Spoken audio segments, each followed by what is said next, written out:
इस चैनल का निर्माण इस उद्देश्य से किया गया है ताकि विद्यालय, महाविद्यालय और विश्वविद्यालय के विद्यार्थी तथा प्रतियोगी परीक्षाओं के परीक्षार्थी एवं अन्य आम नागरिक भी इतिहास से परिचित हो सके और इतिहास का क्रमबद्ध रूप से अध्ययन कर सके। मैं उन विद्यार्थियों के प्रति अपना आभार व्यक्त करती हूँ जिन्होंने मेरे द्वारा अब तक बनाए गए वीडियोस को पसंद किया है। मैं आशा करती हूँ कि इस वीडियो से विद्यार्थी अवश्य ही लाभान्वित होंगे। आज के वीडियो का टॉपिक है विल्सन के 14 सिद्धांत। इसके पहले के वीडियो में हमने पूरा प्रथम विश्व युद्ध पढ़ लिया है, उसके बारे में जान लिया है, उसके परिणाम भी देख लिए हैं और अब इसके बाद शांति सम्मेलन की स्थिति बनने वाली है और उसके पहले विल्सन ने कुछ 14 सिद्धांत दिए थे जिनके बारे में हम आज चर्चा करेंगे। तो हम बात करेंगे विल्सन के 14 सिद्धांतों पर। संयुक्त राज्य अमेरिका के आदर्शवादी रूप में जाने जाने वाले राष्ट्रपति वुडरो विल्सन ने 8 जनवरी 1918 की अमेरिका की कांग्रेस संसद के सम्मुख भाषण करते हुए विश्व में शांति स्थापित करने के लिए अपने 14 सिद्धांतों की घोषणा की थी। विल्सन के इन सिद्धांतों को जर्मनी के सम्मुख प्रस्तुत किया और इनके आधार पर ही जर्मनी ने युद्ध विराम को स्वीकार कर लिया था। इन सिद्धांतों की हम चर्चा करेंगे कि वह क्या 14 सिद्धांत थे। तो 14 सिद्धांतों में जो पहला सिद्धांत आता है वह था कोई गुप्त संधि नहीं होगी। विल्सन के 14 सिद्धांतों में जो पहला सिद्धांत है उसमें उन्होंने कहा था कि भविष्य में शांति की संधियां खुले रूप से होंगी, कोई भी गुप्त समझौता नहीं किया जाएगा। यह इनका प्रथम सिद्धांत के रूप में जाना जाता है। विल्सन का जो दूसरा सिद्धांत था उसमें उन्होंने कहा था कि जो समुद्र है वह सबके लिए खुला है। तो दूसरे सिद्धांत के तहत विल्सन ने यह कहा कि युद्ध और शांति की स्थिति में समुद्र सबकी जहाजरानी के लिए खुला है। Freedom of navigation on the seas in peace and war. Wilson के तीसरे सिद्धांत पर हम चर्चा करें तो तीसरी बात उन्होंने जो बोली थी वह व्यापार के समान अवसरों पर आधारित थी। अंतरराष्ट्रीय व्यापार पर सभी प्रकार के प्रतिबंध हटा लिए जाए और सभी राज्यों के लिए व्यापार करने के समान अवसर प्राप्त हो, यह इनका तीसरा सिद्धांत था। विल्सन का जो चौथा सिद्धांत था वह निशस्त्रीकरण पर आधारित था। चौथे सिद्धांत में उन्होंने कहा है कि सभी देश अस्त्र शस्त्र और युद्ध सामग्री कम कर उसे आवश्यकता अनुसार ही रखे और आवश्यकता से ज्यादा कोई भी ना रखे। विल्सन के पांचवें सिद्धांत की अगर हम बात करें तो उसमें जो कहा गया वह था औपनिवेशिक जनता के हितों का ध्यान रखा जाए। उपनिवेशों की व्यवस्था निष्पक्ष ढंग से की जाए और वहां की जनता के हितों का ध्यान भी रखा जाए, यह इनका पांचवा सिद्धांत था। विल्सन ने अपने छठवें सिद्धांत में राष्ट्रीय नीति की बात कही है।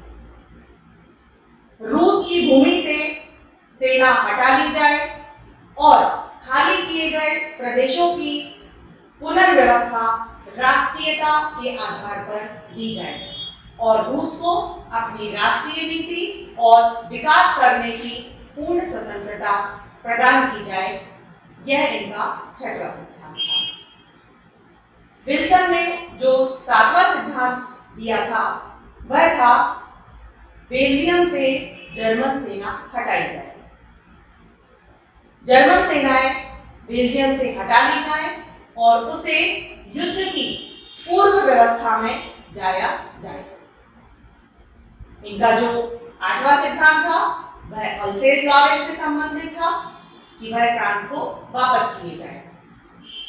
तो इसमें उन्होंने कहा कि फ्रांस के क्षेत्रों को जो जर्मन सेनाएं हैं वह खाली कर दें तथा अल्सेस एवं लॉरेन प्रांत जो फ्रांस के थे वह फ्रांस को पुनः वापस लौटा दिए जाए।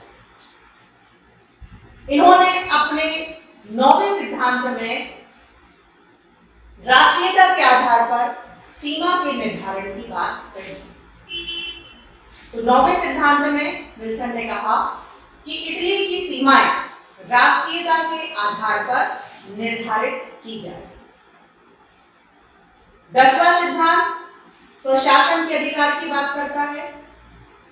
ऑस्ट्रिया हंगरी साम्राज्य में निवास करने वाली सभी जातियों को स्वशासन के अधिकार दिए जाएं, यह 10वें सिद्धांत में कहा गया। विल्सन का जो 11वां सिद्धांत था वह स्वतंत्रता को स्थिर रखने की बात बताता है। सर्बिया, मॉन्टेनिग्रो और रोमानिया रोमानिया में जो सेनाएं लगी हैं उनको खाली करवाकर उनकी स्वतंत्रता को स्थिर रखा जाए और सर्बिया को समुद्र तक पहुंचने के लिए एक मार्ग प्रदान किया जाए। विल्सन का जो 12वां सिद्धांत है वह देशों की सुरक्षा और संप्रभुता को सुरक्षित करने के लिए है। तो 12वें सिद्धांत के अनुसार विल्सन ने कहा है कि विशुद्ध तुर्की प्रदेशों पर तुर्की का राज्य हो, गैर तुर्की प्रदेशों की सुरक्षा और संप्रभुता सुरक्षित रहे और उनको स्वायत्त शासन मिले। डार्डनेलिस और वास्कोरस के जल डमरू मध्यों का उपयोग सभी राष्ट्र कर सके। इन जल मार्गों से सभी राष्ट्रों के जहाज स्वतंत्रता पूर्वक आ जा सके।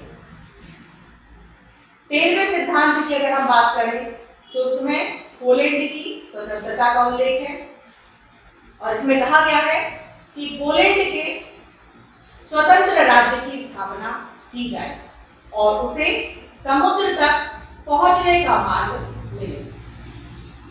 और इनका अंतिम जो 14वां सिद्धांत था वह बहुत उपयोगी बात बताता है और उसमें है राष्ट्र संघ की स्थापना। छोटे बड़े सभी राष्ट्रों की प्रादेशिक अखंडता और राजनीतिक स्वतंत्रता को बनाए रखने के लिए राष्ट्र संघ की स्थापना की जाए।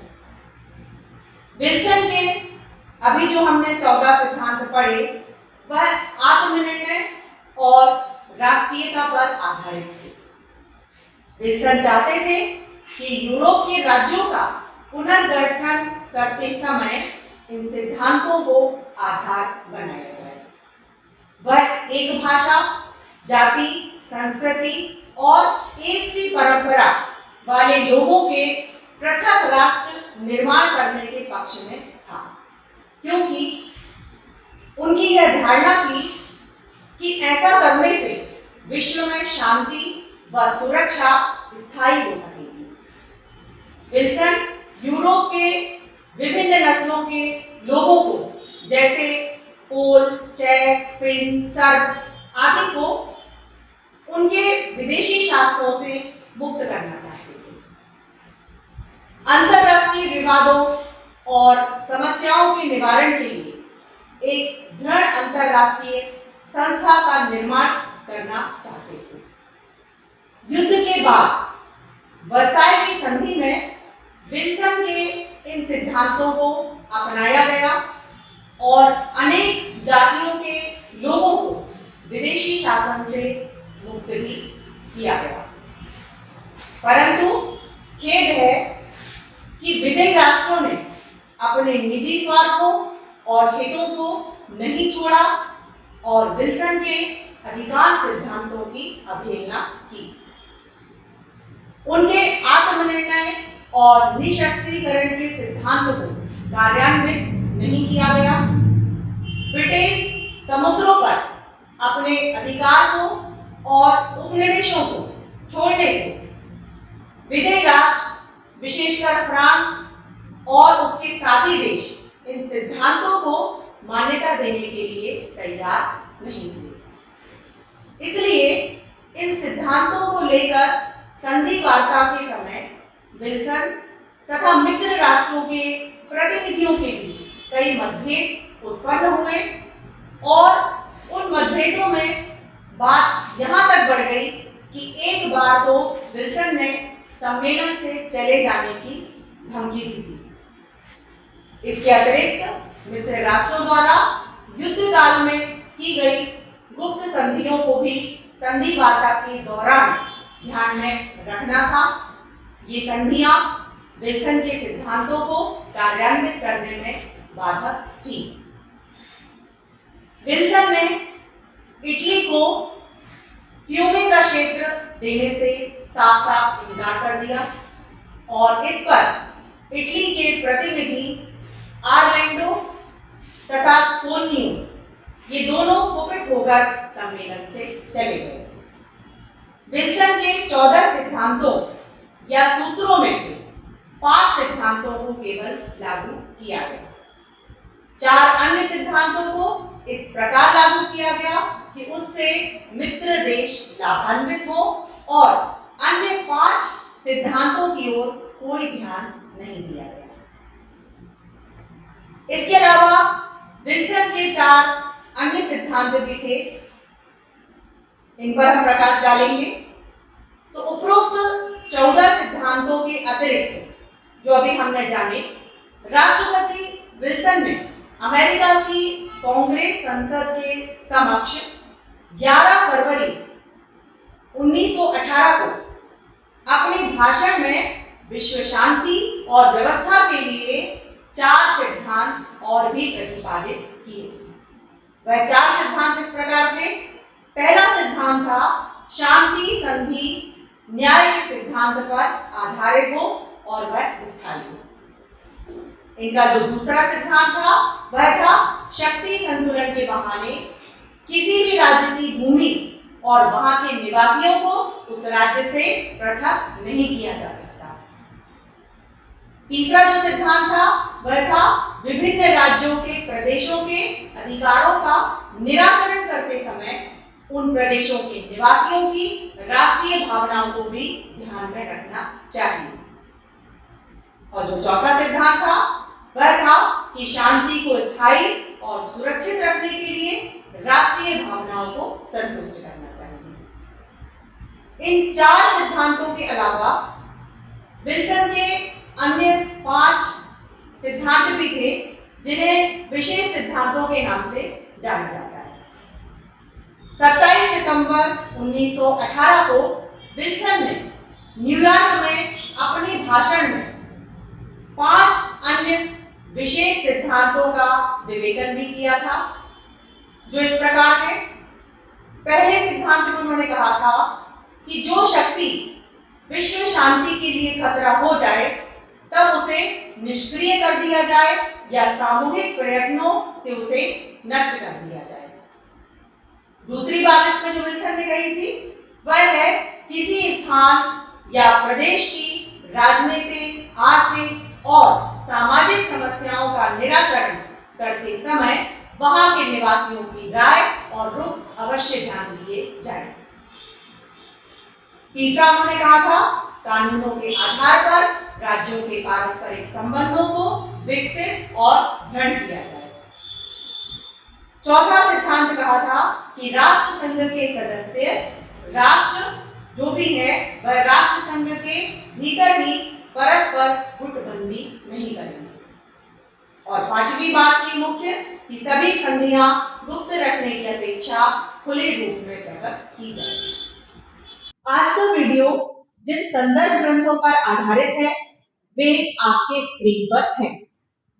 यदि आपको ये वीडियो अच्छा लगा और भविष्य में आप भारतीय एवं विश्व इतिहास को क्रमबद्ध रूप से जानना चाहते हैं तो आप इस चैनल को लाइक करें एवं सब्सक्राइब का बटन दबाएं।